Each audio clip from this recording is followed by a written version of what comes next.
الحمد لله الذي خلق السماوات والأرض وجعل الظلمات والنور ثم الذين كفروا بربهم يعدلون هو الذي خلقكم من طين ثم قضى أجلا وأجل مسمى عنده ثم أنتم تمترون وهو الله في السماوات وفي الأرض يعلم سركم وجهركم ويعلم ما تكسبون وما تأتيهم من آية من آيات ربهم إلا كانوا عنها معرضين فقد كذبوا بالحق لما جاءهم فسوف يأتيهم أنباء ما كانوا به يستهزئون ألم يروا كم أهلكنا من قبلهم من قرن مكناهم في الأرض ما لم نمكن لكم وأرسلنا السماء عليهم مدرارا وجعلنا الأنهار تجري من تحتهم فأهلكناهم بذنوبهم وأنشأنا من بعدهم قرنا آخرين ولو نزلنا عليك كتابا في قرطاس فلمسوه بأيديهم لقال الذين كفروا إن هذا إلا سحر مبين وقالوا لولا أنزل عليه ملك ولو أنزلنا ملكا لقضي الأمر ثم لا ينظرون ولو جعلناه ملكا لجعلناه رجلا وللبسنا عليهم ما يلبسون ولقد استهزئ برسل من قبلك فحاق بالذين سخروا منهم ما كانوا به يستهزئون قل سيروا في الأرض ثم انظروا كيف كان عاقبة المكذبين قل لمن ما في السماوات والأرض قل لله كتب على نفسه الرحمة ليجمعنكم إلى يوم القيامة لا ريب فيه الذين خسروا أنفسهم فهم لا يؤمنون وله ما سكن في الليل والنهار وهو السميع العليم قل أغير الله أتخذ وليا فاطر السماوات والأرض وهو يطعم ولا يطعم قل إني أمرت أن أكون أول من أسلم ولا تكونن من المشركين قل إني أخاف إن عصيت ربي عذاب يوم عظيم من يصرف عنه يومئذ فقد رحمه وذلك الفوز المبين وإن يمسسك الله بضر فلا كاشف له إلا هو وإن يمسسك بخير فهو على كل شيء قدير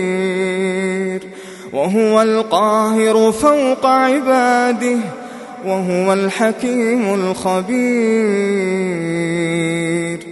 قل أي شيء أكبر شهادة قل الله شهيد بيني وبينكم وأوحي إلي هذا القرآن لأنذركم به ومن بلغ أئنكم لتشهدون أن مع الله آلهة أخرى قل لا أشهد قل إنما هو إله واحد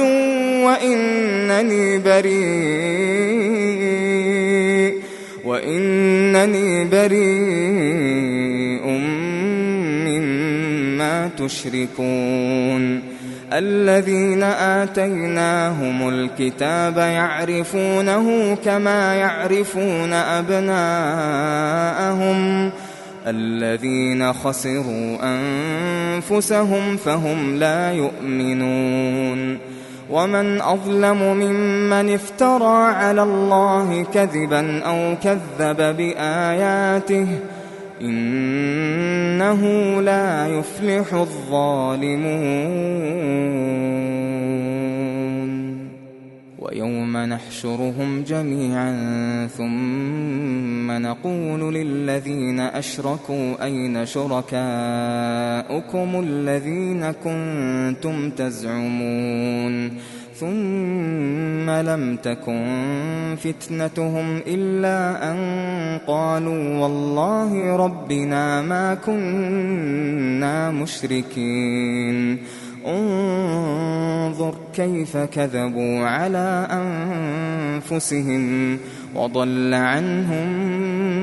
ما كانوا يفترون ومنهم من يستمع إليك وجعلنا على قلوبهم أكنة أن يفقهوه وفي آذانهم وقرا وإن يروا كل آية لا يؤمنوا بها حتى إذا جاءوك يجادلونك يقول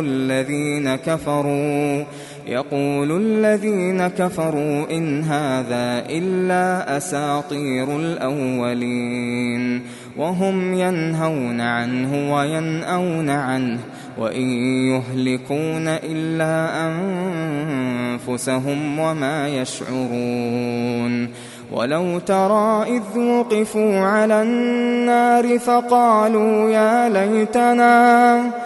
ولو ترى إذ وقفوا على النار فقالوا يا ليتنا نرد ولا نكذب بآيات ربنا ونكون من المؤمنين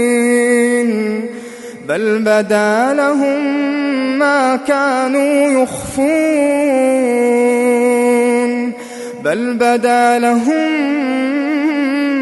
كانوا يخفون من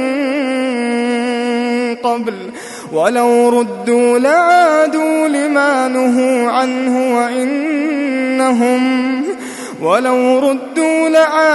لما نهوا عنه وإنهم لكاذبون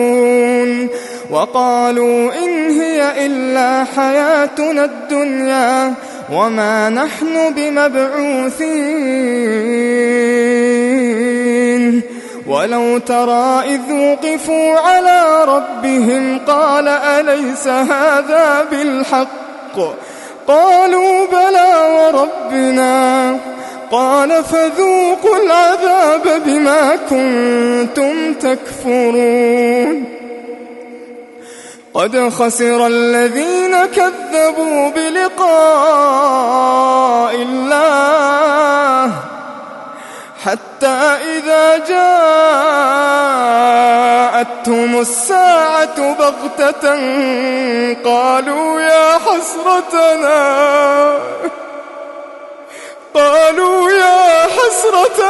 على ما فرطنا فيها وهم يحملون أوزارهم على ظهورهم ألا ساء ما يزرون وما الحياة الدنيا إلا لعب وله وللدار الآخرة خير للذين يتقون أفلا تعقلون قد نعلم إنه ليحزنك الذي يقولون فإنهم لا يكذبونك ولكن الظالمين بآيات الله يجحدون ولقد كذبت رسل من قبلك فصبروا على ما كذبوا وأوذوا حتى أتاهم نصرنا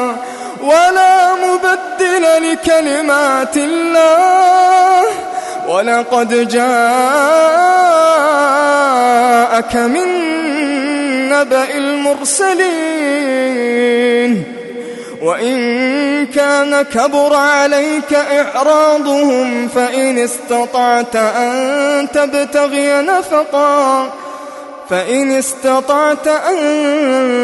تبتغي نفقا في الأرض أو سلما في السماء فتأتيهم بآية ولو شاء الله لجمعهم على الهدى فلا تكونن من الجاهلين إنما يستجيب الذين يسمعون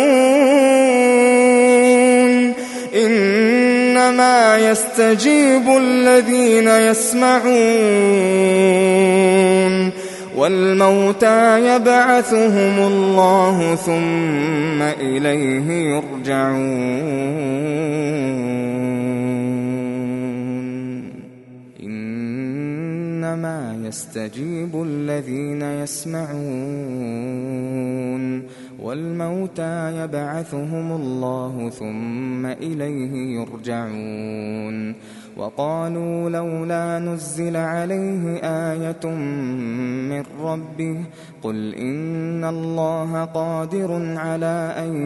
ينزل آية ولكن أكثرهم لا يعلمون وما من دابة في الأرض ولا طائر يطير بجناحيه إلا أمثالكم ما فرطنا في الكتاب من شيء ثم إلى ربهم يحشرون والذين كذبوا بآياتنا صم وبكم في الظلمات من يشاء الله يضلله ومن يشاء يجعله على صراط مستقيم قل أرأيتكم إن أتاكم عذاب الله أو أتتكم الساعة أغير الله تدعون إن كنتم صادقين بل إياه تدعون فيكشف ما تدعون إليه إن شاء وتنسون ما تشركون ولقد أرسلنا إلى من قبلك فأخذناهم بالبأساء والضراء لعلهم يتضرعون فلولا إذ جاءهم بأسنا تضرعوا ولكن قست قلوبهم وزين لهم الشيطان ما كانوا يعملون فلما نسوا ما ذكروا به فتحنا عليهم أبواب كل شيء حتى إذا فرحوا بما أوتوا أخذناهم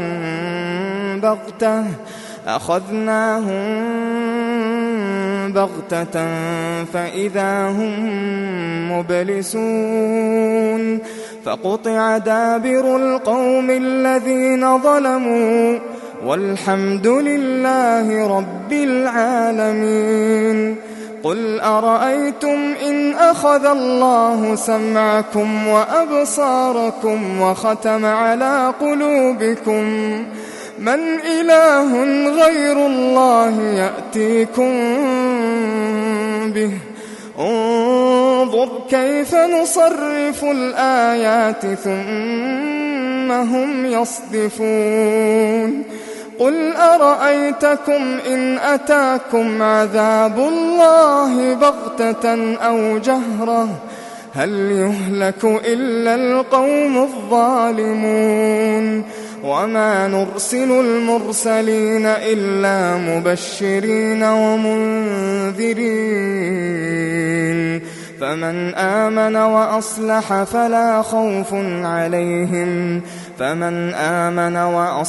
فلا خوف عليهم ولا هم يحزنون. والذين كذبوا بآياتنا يمسهم العذاب بما كانوا يفسقون. قل لا أقول لكم عندي خزائن الله ولا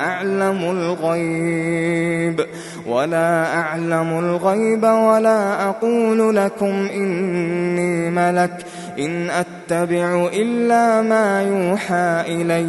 قل هل يستوي الأعمى والبصير أفلا تتفكرون.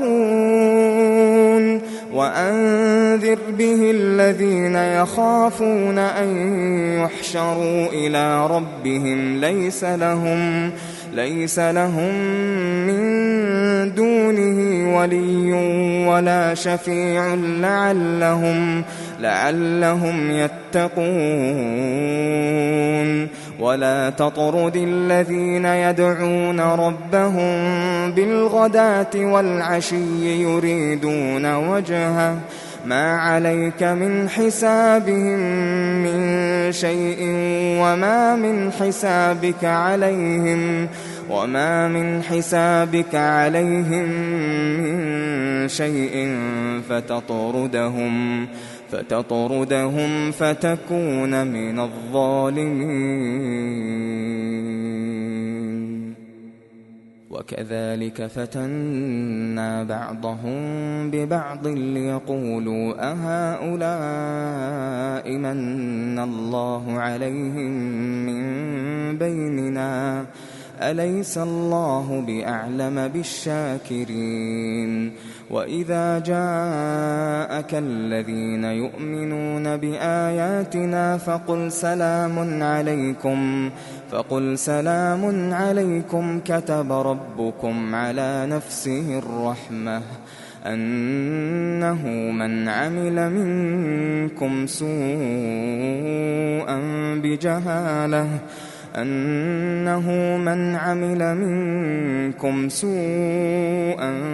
بجهالة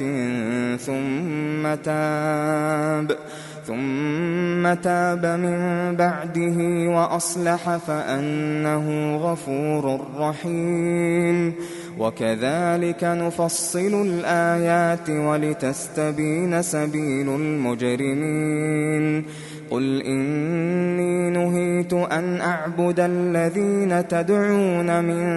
دون الله قل لا أتبع أهواءكم قد ضللت إذا وما أنا من المهتدين. قل إني على بينة من ربي وكذبتم به ما عندي ما تستعجلون به إن الحكم إلا لله يقص الحق وهو خير الفاصلين. قل لو أن عندي ما تستعجلون به لقضي الأمر بيني وبينكم والله أعلم بالظالمين. وعنده مفاتح الغيب لا يعلمها إلا هو ويعلم ما في البر والبحر وما تسقط من ورقة إلا يعلمها ولا حبة في ظلمات الأرض ولا رطب ولا يابس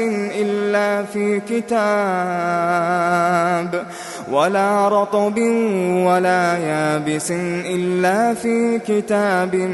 مبين وهو الذي يتوفاكم بالليل ويعلم ما جرحتم بالنهار ثم يبعثكم فيه ليقضى أجل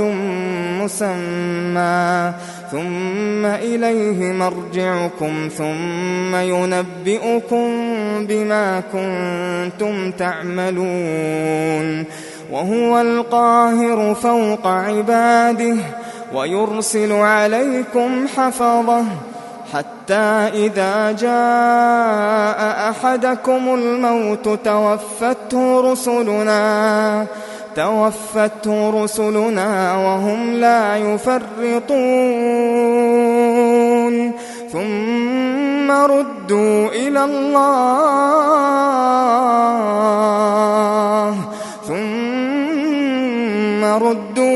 الله مولاهم الحق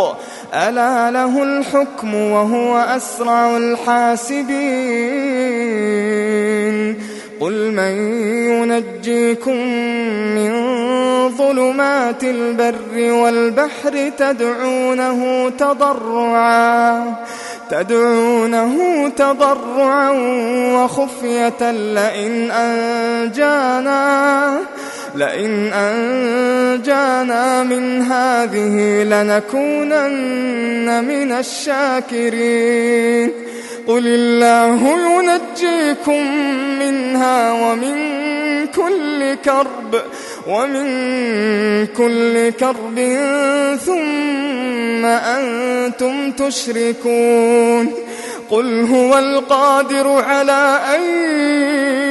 يبعث عليكم عذابا من فوقكم أو من تحت أرجلكم أو يلبسكم شيعا ويذيق بعضكم بأس بعض انظر كيف نصرف الآيات لعلهم يفقهون وكذب به قومك وهو الحق قل لست عليكم بوكيل لكل نبأ مستقر وسوف تعلمون وإذا رأيت الذين يخوضون في آياتنا فأعرض عنهم حتى يخوضوا في حديث غيره وإما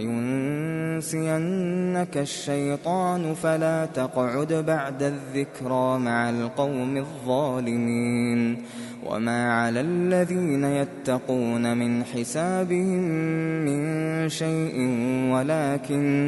ولكن ذكرى لعلهم يتقون وذر الذين اتخذوا دينهم لعبا ولهوا وغرتهم الحياة الدنيا وذكر به أن تبسل نفس بما كسبت ليس لها من دون الله ولي ولا شفيع وإن تعدل كل عدل لا يؤخذ منها أولئك الذين أبسلوا بما كسبوا لهم شراب من حميم وعذاب أليم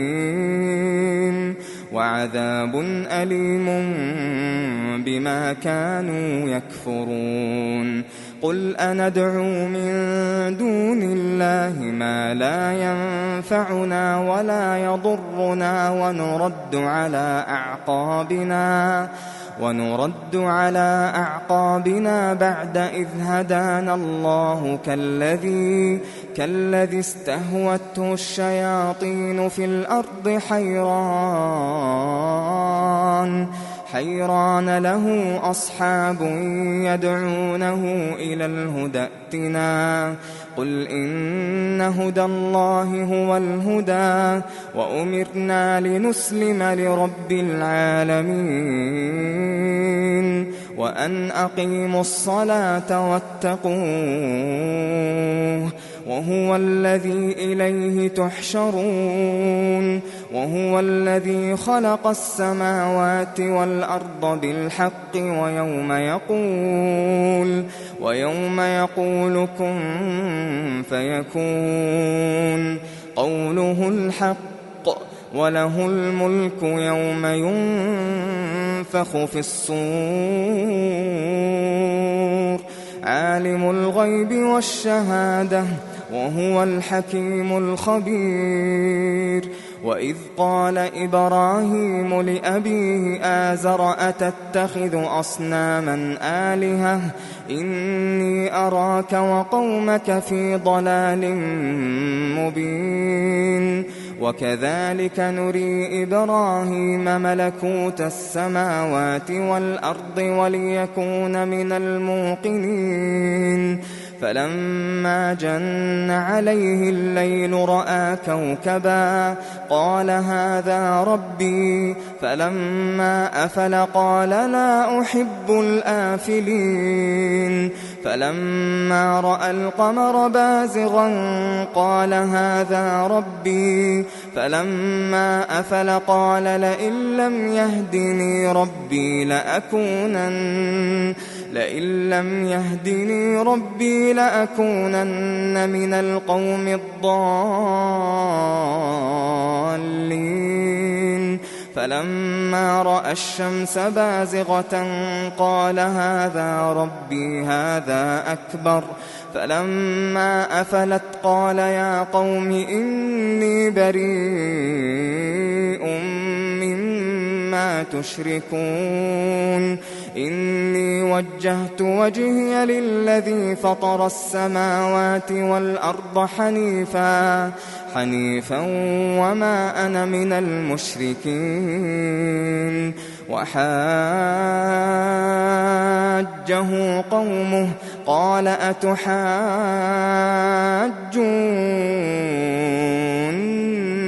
في الله وقد هدان ولا أخاف ما تشركون به إلا أن يشاء ربي شيئا وسع ربي كل شيء علما أفلا تتذكرون وكيف أخاف ما أشركتم ولا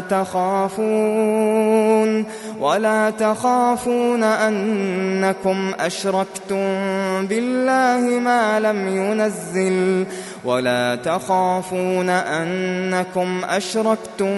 بالله ما لم ينزل به عليكم سلطانا فأي الفريقين أحق بالأمن إن كنتم تعلمون الذين آمنوا ولم يلبسوا إيمانهم بظلم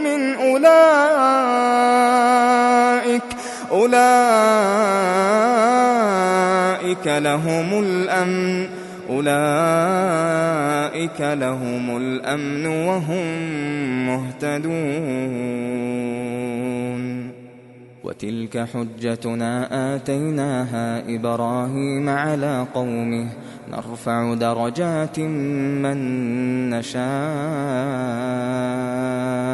إن ربك حكيم عليم ووهبنا له إسحاق ويعقوب كلا هدينا ونوحا هدينا من قبل ومن ذريته داود وسليمان وأيوب ويوسف وموسى وهارون وكذلك نجزي المحسنين وزكريا ويحيى وعيسى وإلياس كل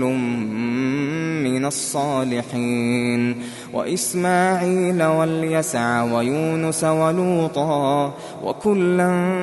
فضلنا على العالمين ومن آبائهم وذرياتهم وإخوانهم واجتبيناهم وهديناهم إلى صراط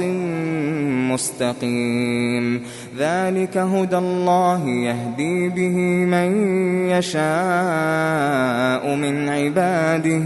ولو أشركوا لحبط عنهم ما كانوا يعملون أولئك الذين آتيناهم الكتاب والحكم والنبوة فإن يكفر بها هؤلاء فقد وكلنا بها قوما ليسوا بها بكافرين أولئك الذين هدى الله فبهداه مقتده قل لا أسألكم عليه أجرا إن هو إلا ذكرى للعالمين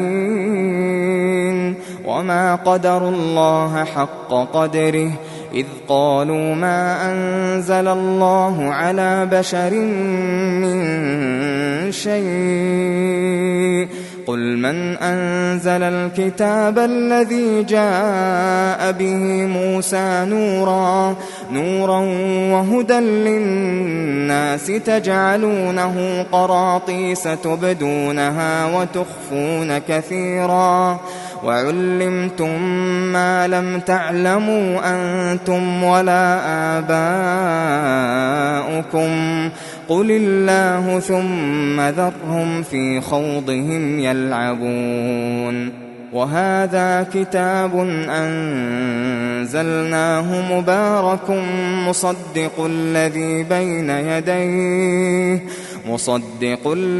بين يديه ولتنذر أم القرى ومن حولها والذين يؤمنون بالآخرة يؤمنون به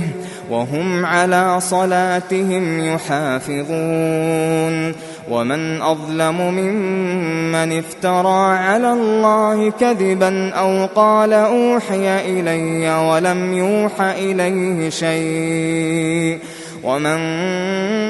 قال سأنزل مثل ما أنزل الله ولو ترى إذ الظالمون في غمرات الموت والملائكة باسطوا أيديهم أخرجوا أنفسكم اليوم تجزون عذاب الهون بما كنتم تقولون اليوم تجزون عذاب الهون بما كنتم تقولون على الله غير الحق وكنتم عن آياته تستكبرون ولقد جئتمونا فرادا كما خلقناكم أول مرة وتركتم ما خولناكم وراء ظهوركم وما نرى معكم شفعاءكم الذين زعمتم أنهم فيكم شركاء لقد تقطع بينكم وضل عنكم ما كنتم تزعمون إن الله فالق الحب والنوى يخرج الحي من الميت ومخرج الميت من الحي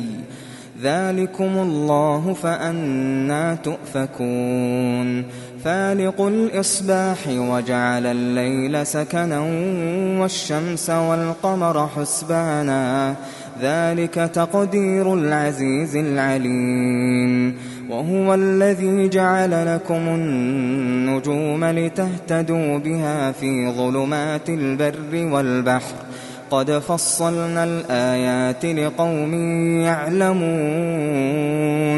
وهو الذي أنشأكم من نفس واحدة فمستقر ومستودع قد فصلنا الآيات لقوم يفقهون وهو الذي أنزل من السماء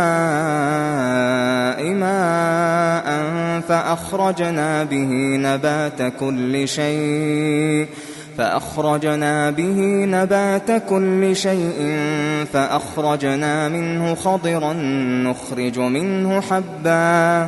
نخرج منه حبا متراكبا ومن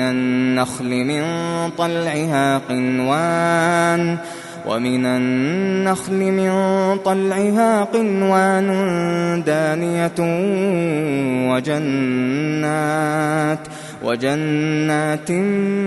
من أعناب والزيتون والرمان مشتبها وغير متشابه انظروا إلى ثمره إذا أثمر وينعه إن في ذلكم لآيات لقوم يؤمنون وجعلوا لله شركاء الجن وخلقهم وخرقوا له بنين وبنات بغير علم سبحانه وتعالى عما يصفون بديع السماوات والأرض أنى يكون له ولد ولم تكن له صاحبة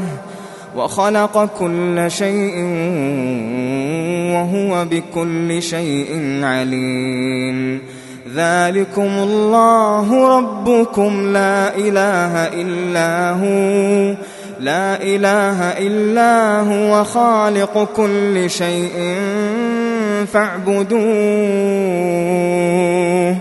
وهو على كل شيء وكيل لا تدركه الأبصار وهو يدرك الأبصار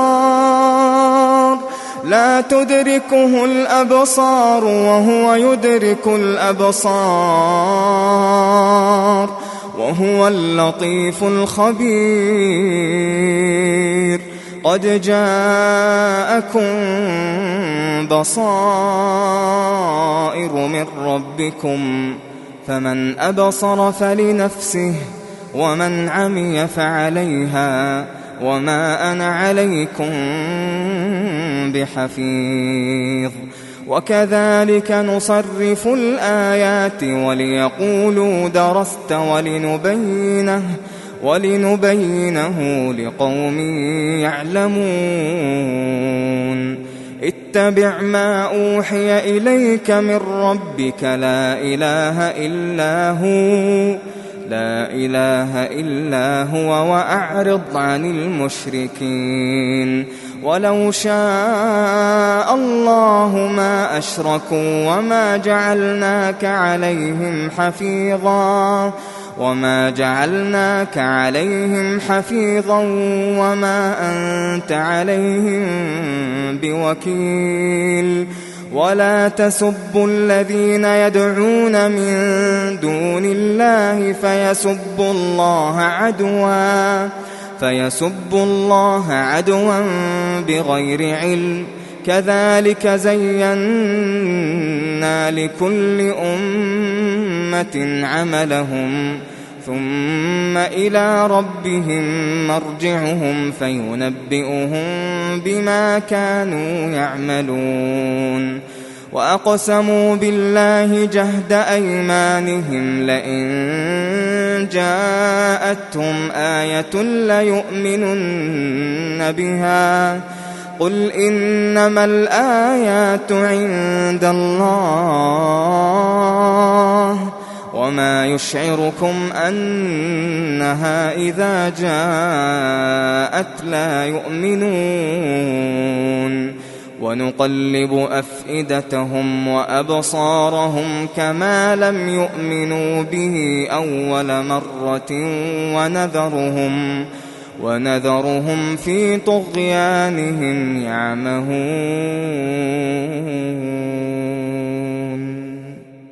ولو أننا نزلنا إليهم الملائكة وكلمهم الموتى وحشرنا عليهم كل شيء قبلا ما كانوا ليؤمنوا إلا أن يشاء الله ولكن أكثرهم يجهلون وكذلك جعلنا لكل نبي عدوا شياطين الإنس والجن يوحي بعضهم إلى بعض زخرف القول غرورا ولو شاء ربك ما فعلوه فذرهم وما يفترون ولتصغى إليه أفئدة الذين لا يؤمنون بالآخرة وليرضوه وليقترفوا ما هم مقترفون أفغير الله أبتغي حكما وهو الذي أنزل إليكم الكتاب مفصلا والذين آتيناهم الكتاب يعلمون أنه منزل من ربك بالحق فلا تكونن من الممترين وتمت كلمة ربك صدقا وعدلا لا مبدل لكلماته وهو السميع العليم وإن تطع أكثر من في الأرض يضلوك عن سبيل الله إن يتبعون إلا الظن وإن هم إلا يخرصون إن ربك هو أعلم من يضل عن سبيله وهو أعلم بالمهتدين فكلوا مما ذكر اسم الله عليه إن كنتم بآياته مؤمنين وما لكم ألا تأكلوا مما ذكر اسم الله عليه وقد فصل لكم ما حرم عليكم إلا ما اضطررتم إليه وإن كثيرا ليضلون بأهوائهم بغير علم إن ربك هو أعلم بالمعتدين وذروا ظاهر الإثم وباطنه إن الذين يكسبون الإثم سيجزون بما كانوا يقترفون ولا تأكلوا مما لم يذكر اسم الله عليه وإنه لفسق وإن الشياطين ليوحون إلى أوليائهم ليجادلوكم وإن أطعتموهم إنكم لمشركون أومن كان ميتا فأحييناه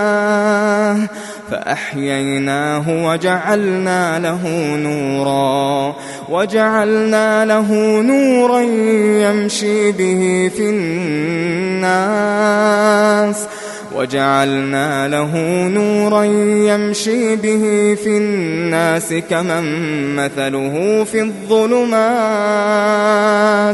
كمن مثله في الظلمات ليس بخارج منها كذلك زين للكافرين ما كانوا يعملون وكذلك جعلنا في كل قرية أكابر مجرميها ليمكروا فيها وما يمكرون إلا بأنفسهم وما يشعرون وإذا جاءتهم آية قالوا لن نؤمن قالوا لن نؤمن حتى نؤتى مثل ما أوتي رسل الله الله أعلم حيث يجعل رسالته سيصيب الذين أجرموا صغار عند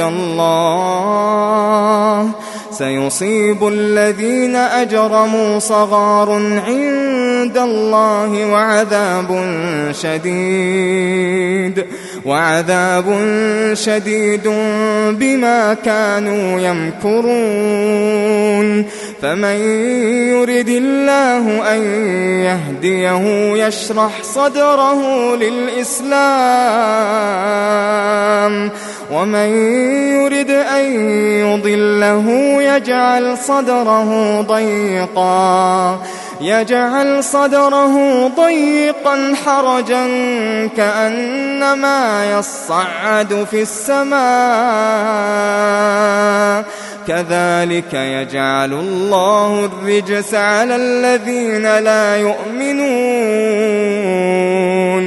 وهذا صراط ربك مستقيما قد فصلنا الآيات لقوم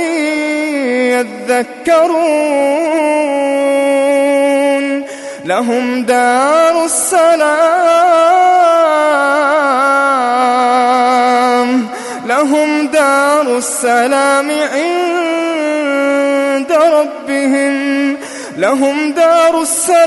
عند ربهم وهو وليهم بما كانوا يعملون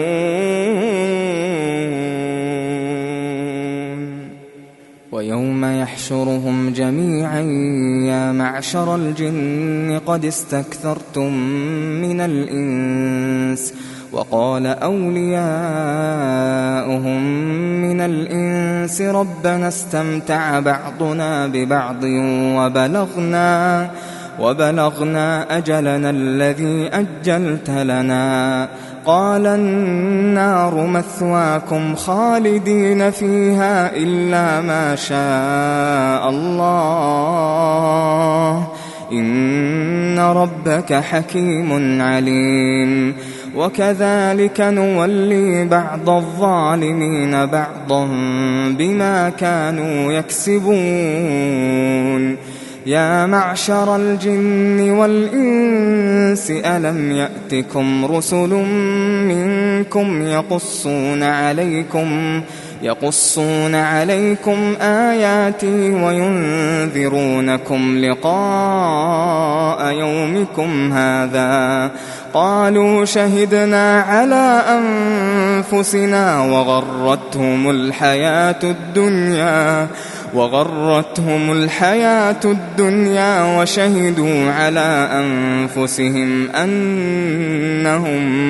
وشهدوا على أنفسهم أنهم كانوا كافرين ذلك أن لم يكن ربك مهلك القرى بظلم وأهلها غافلون ولكل درجات مما عملوا وما ربك بغافل عما يعملون وربك الغني ذو الرحمة إن يشأ يذهبكم ويستخلف من بعدكم ما يشاء كما أنشأكم من ذرية قوم آخرين إنما توعدون لآت وما أنتم بمعجزين قل يا قوم اعملوا على مكانتكم إني عامل فسوف تعلمون من تكون له عاقبة الدار إنه لا يفلح الظالمون وجعلوا لله مما ذرأ من الحرث والأنعام نصيبا فقالوا هذا لله بزعمهم وهذا لشركائنا فما كان لشركائهم فلا يصل إلى الله وما كان لله فهو يصل إلى شركائهم ساء ما يحكمون. وكذلك زين لكثير من المشركين قتل أولادهم شركاؤهم ليردوهم وليلبسوا عليهم دينهم ولو شاء الله ما فعلوه فذرهم وما يفترون. وقالوا هذه أنعام وحرث حجر لا يطعمها إلا من نشاء بزعمهم وأنعام حرمت ظهورها وأنعام لا يذكرون اسم الله عليها افتراء عليه سيجزيهم بما كانوا يفترون. وقالوا ما في بطون هذه الأنعام خالصة لذكورنا ومحرم على أزواجنا وإن يكن ميتة فهم فيه شركاء سيجزيهم وصفهم إنه حكيم عليم. قد خسر الذين قتلوا أولادهم سفها بغير علم وحرموا ما رزقهم الله افتراء على الله قد ضلوا وما كانوا مهتدين. وهو الذي أنشأ جنات معروشات وغير معروشات والنخل والزرع مختلفا أكله والزيتون والرمان متشابها وغير متشابه كلوا من ثمره إذا أثمر وآتوا حقه يوم حصاده ولا تسرفوا إنه لا يحب المسرفين. ومن الأنعام حمولة وفرشا كلوا مما رزقكم الله ولا تتبعوا خطوات الشيطان إنه لكم عدو مبين. 8 أزواج من الضأن 2 ومن المعز 2 قل الذكرين حرم أم الأنثيين أم اشتملت عليه أرحام الأنثيين نبئوني بعلم إن كنتم صادقين. ومن الإبل 2 ومن البقر 2 قل الذكرين حرم أم الأنثيين أم اشتملت عليه أرحام الأنثيين أم كنتم شهداء إذ وصاكم الله بهذا فمن أظلم ممن افترى على الله كذبا ليضل الناس بغير علم إن الله لا يهدي القوم الظالمين. قل لا أجد فيما أوحي إلي محرما على طاعم يطعمه إلا أن يكون ميتة أو دما مسفوحا أو لحم خنزير أو لحم خنزير فإنه رجس أو فسقا أهل لغير الله به، فمن اضطر غير باغ ولا عاد فإن ربك غفور رحيم. وعلى الذين هادوا حرمنا كل ذيظفر، ومن البقر والغنم حرمنا عليهم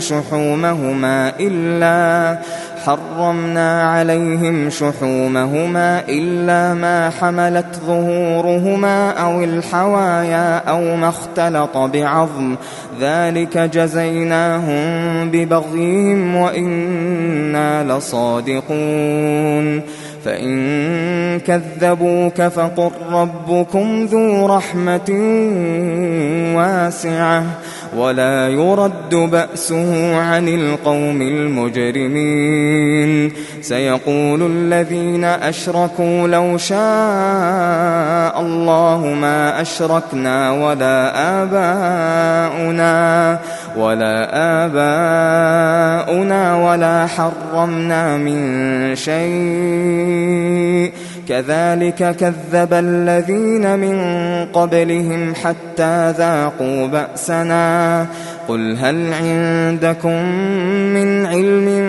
فتخرجوه لنا؟ إن تتبعون إلا الظن وإن أنتم إلا تخرصون. قل فلله الحجة البالغة فلو شاء لهداكم أجمعين. قل هلم شهداءكم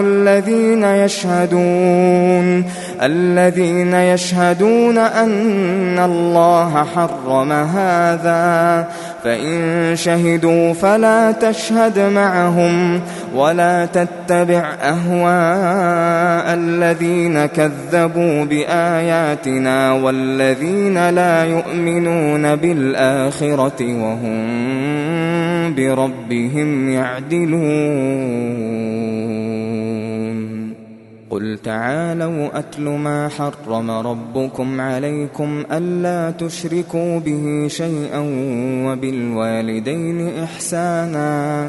وبالوالدين إحسانا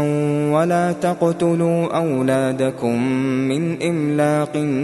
نحن نرزقكم وإياهم ولا تقربوا الفواحش ما ظهر منها وما بطن ولا تقتلوا النفس التي حرم الله إلا بالحق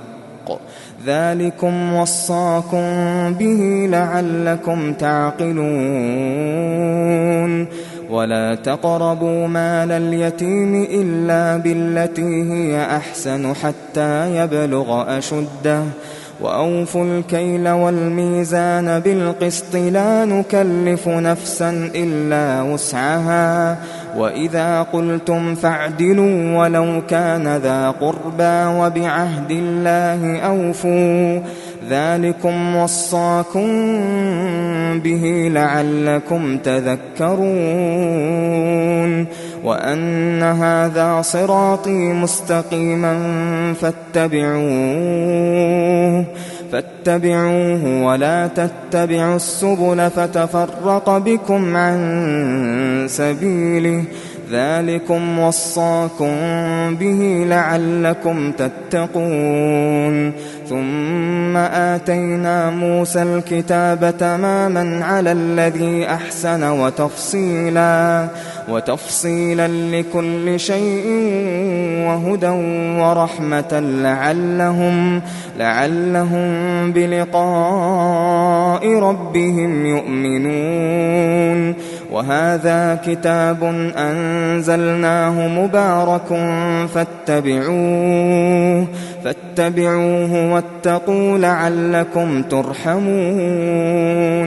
أن تقولوا إنما أنزل الكتاب على طائفتين من قبلنا وإن كنا عن دراستهم لغافلين. أو تقولوا لو أنا أنزل علينا الكتاب لكنا أهدى منهم فقد جاءكم بينة من ربكم وهدى ورحمة فمن أظلم ممن كذب بآيات الله وصدف عنها سنجزي الذين يصدفون عن آياتنا سوء العذاب بما كانوا يصدفون هل ينظرون إلا أن تأتيهم الملائكة أو يأتي ربك أو يأتي بعض آيات ربك يوم يأتي بعض آيات ربك لا ينفع نفسا إيمانها لم تكن آمنت من قبل أو كسبت في إيمانها خيرا قل انتظروا إنا منتظرون إن الذين فرقوا دينهم وكانوا شيعا لست منهم في شيء إنما أمرهم إلى الله ثم ينبئهم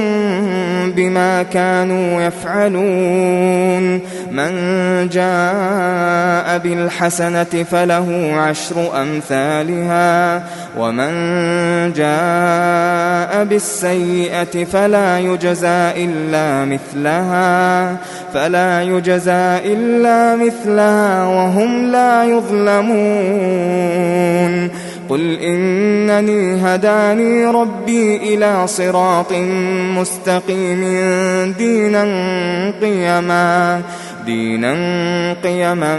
ملة إبراهيم حنيفا وما كان من المشركين قل إن صلاتي ونسكي ومحياي ومماتي لله رب العالمين لا شريك له وبذلك أمرت وأنا أول المسلمين قل أغير الله أبغي ربا وهو رب كل شيء ولا تكسب كل نفس إلا عليها ولا تزر وازرة وزر أخرى ثم إلى ربكم مرجعكم فينبئكم بما كنتم فيه تختلفون وهو الذي جعلكم خلائف الأرض ورفع بعضكم فوق بعض درجات ليبلوكم فيما آتاكم إن ربك